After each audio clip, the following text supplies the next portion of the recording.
Chapter 6, The Eternal Echo, The Alaskan Outpost. James had tried nearly everything to gain control over the strange episodes that had plagued him since his near-death experience.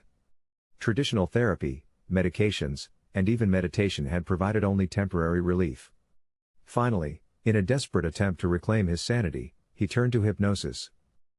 The process was slow and demanding, requiring James to confront his deepest fears and anxieties. But after several months of intense sessions, he began to experience what felt like normal sleep. The vivid, all-encompassing dreams that once dominated his nights receded, replaced by the usual, disjointed snippets most people experienced. He dared to hope that he might be cured.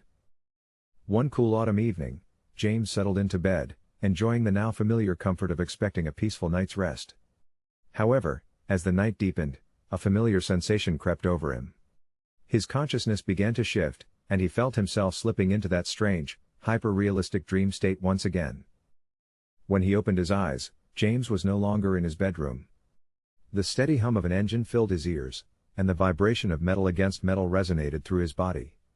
He found himself in the cockpit of a Bush-style airplane, the endless expanse of the Alaskan wilderness stretching out below him.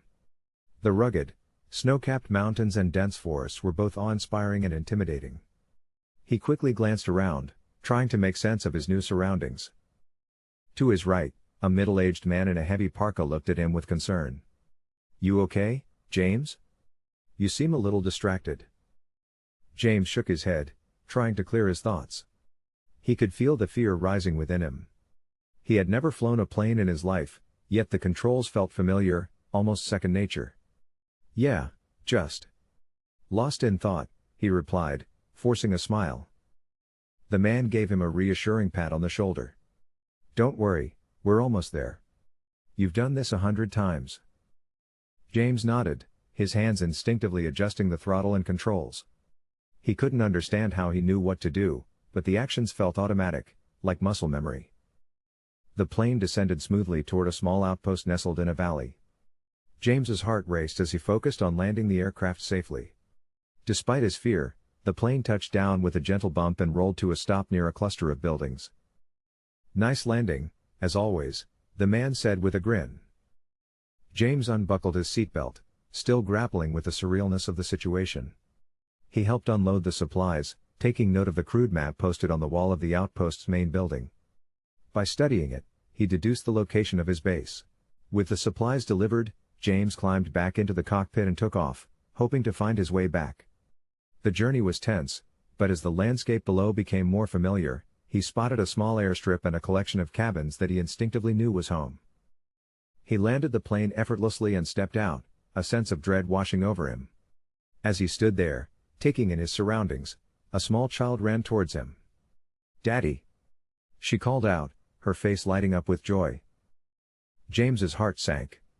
He knelt down and hugged the child, a mixture of love and sorrow overwhelming him. He knew from past experiences that forming attachments in these dream worlds only led to heartache when he woke up.